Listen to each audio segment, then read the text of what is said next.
Hello, you're listening to episode 286 of the Small and Supercharged podcast with Ria Freeman. Hello and welcome to this episode of the Small and Supercharged podcast. It's a solo with me.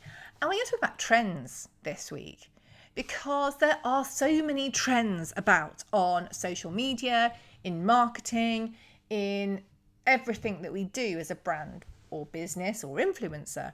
And it can be difficult to work out which trends to jump on. I definitely advise you not to jump on all of them. And we're going to talk about that today. How do you pick which ones you should get involved with and which ones you should give a really, really wide berth to? Now, this is one of the kind of subjects we talk about in the mastermind groups. I'm going to give a shameless plug to my membership group, Small and Supercharged Mastermind. It is a brilliant place for small businesses who want to develop, grow, learn, thrive. We have marketing masterclasses every month, mindset masterclasses every month. We're into M's apparently.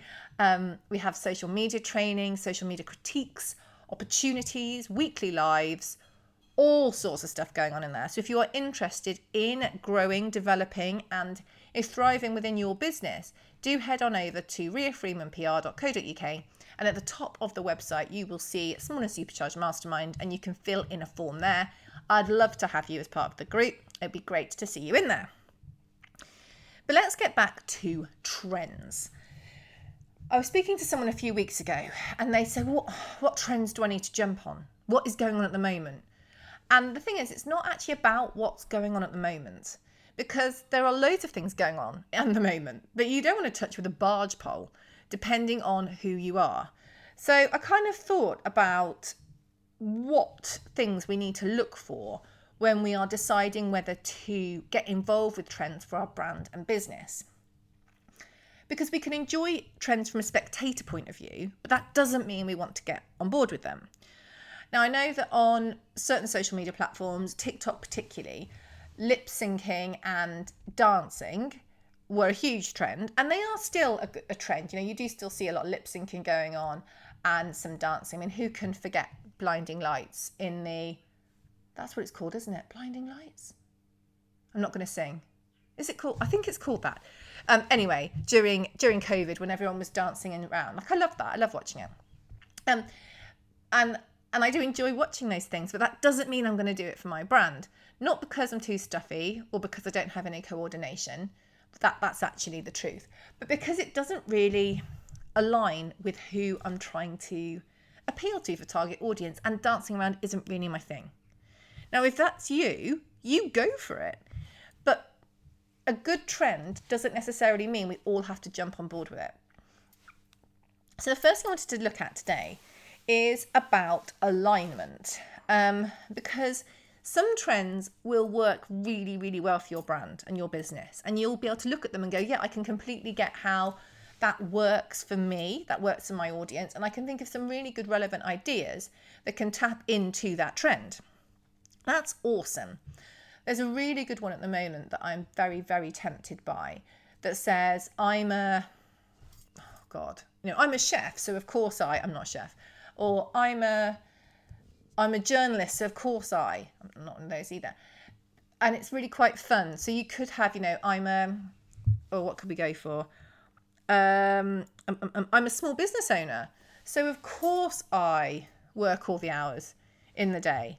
I'm a small business owner, so of course I'm on social media at past midnight answering customer requests.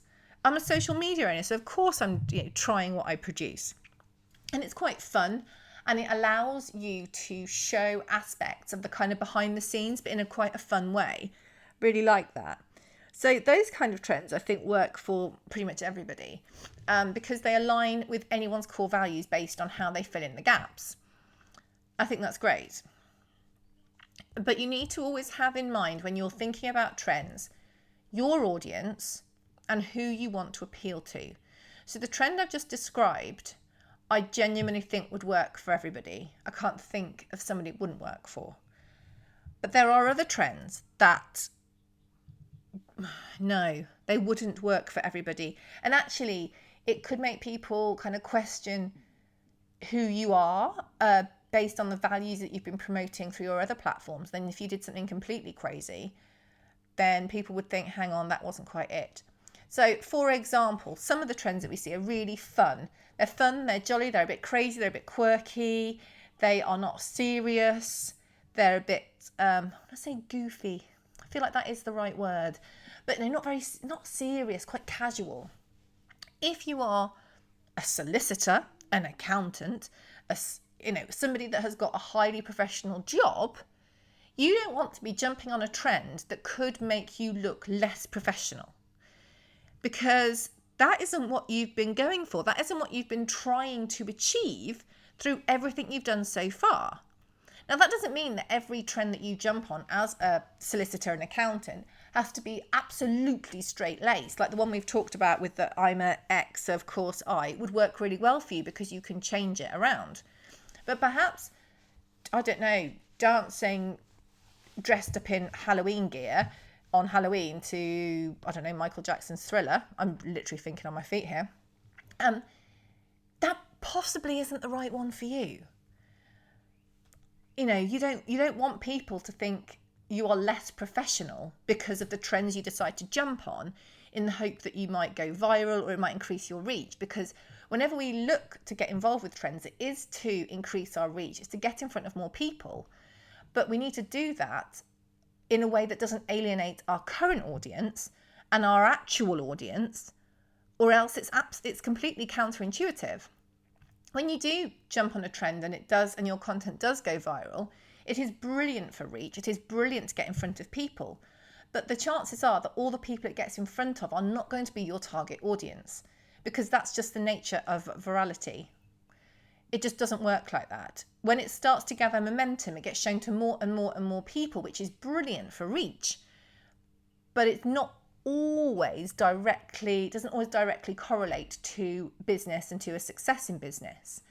So that's a really important thing to remember when we're looking at why we're doing it.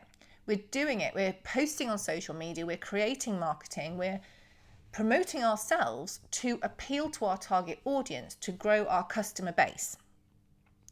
If you are actively pursuing something that conflicts with that, that's not ideal. And some of these trends can do that. So just have a real awareness that whenever you decide to jump on a trend, think about the core values of your business. Does it align with them? Think about your audience. Will they get it? And knowing the values of your business and your brand is core to so many of the things we do. I did do something on values a few episodes ago. It's really important because we can link back everything to our values, to opportunities that we pursue, to trends we jump on, to the style of a photo shoot, to whether we use a swear word or not in our graphics. So think hard about these values. Think really hard about your audience. And then you need to look for that alignment there, because you really don't want to alienate your audience, your core audience, by jumping on a trend that doesn't align with them. So we have got alignment as a really key part here. Relevance. That's another thing.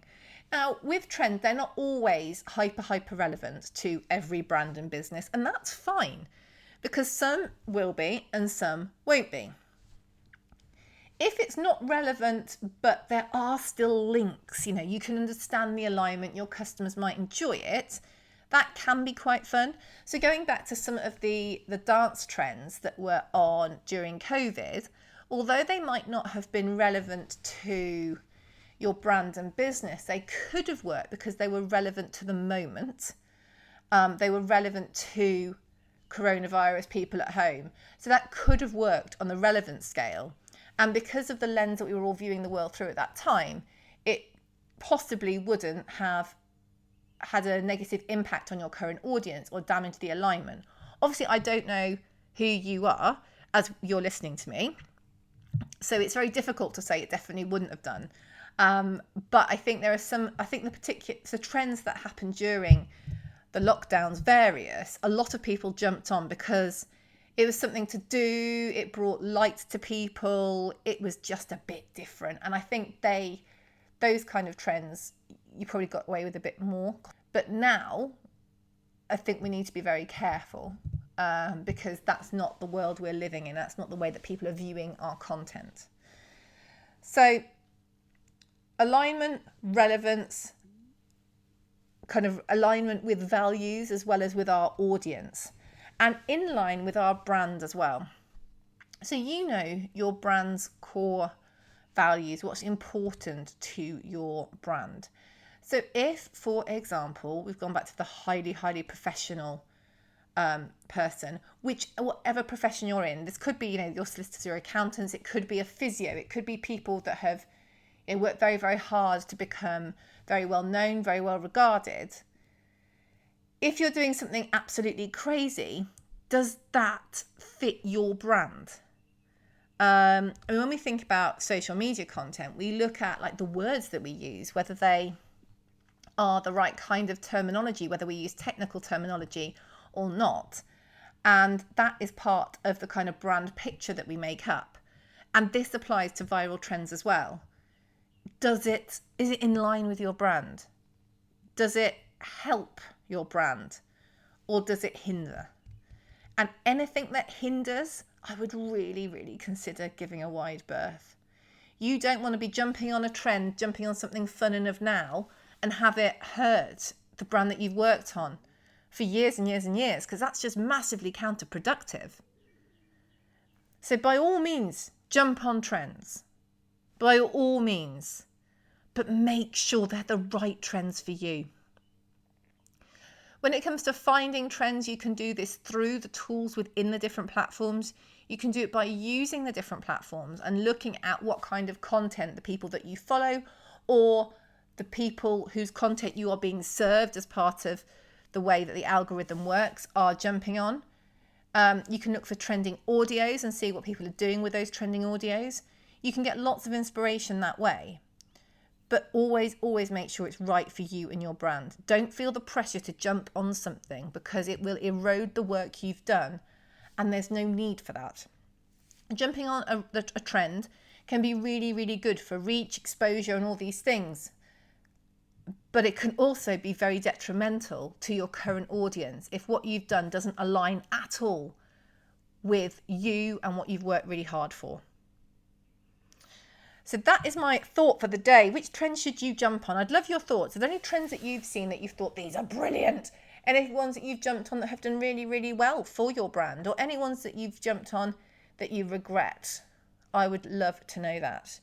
And if you have got literally a couple of minutes, do consider rating and reviewing this podcast. I'd love to see what you think about it, nicely, obviously. And it always helps to get it seen more. Thank you so much for joining me today. I've loved hanging out with you as always, and we will catch up really soon. Bye.